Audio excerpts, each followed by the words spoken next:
আলহামদুলিল্লাহ, আজকে অত্যন্ত একটি আনন্দের ও ঐতিহাসিক দিন।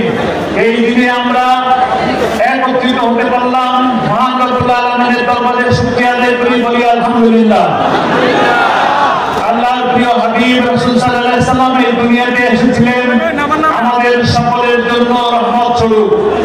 আমরা সৌভাগ্যবান, অত্যন্ত সৌভাগ্যবান যে আমরা শেষ নবী, সেরা নবী, শ্রেষ্ঠ নবী মুহাম্মদ রাসূলুল্লাহ সাল্লাল্লাহু আলাইহি সাল্লামের উম্মত। আজকে আমরা সেই সৌভাগ্যবান উম্মত হিসেবে দুর্ভাগ্য নিয়ে চলতেছি।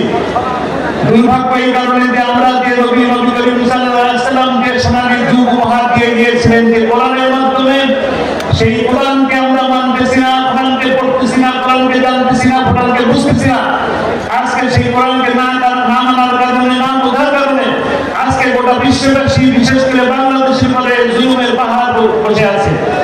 আমরা চাইব বাংলাদেশে গত 17 বছর ধরে যে জুলুমের পাহাড় আমাদের উপর বসেছিল,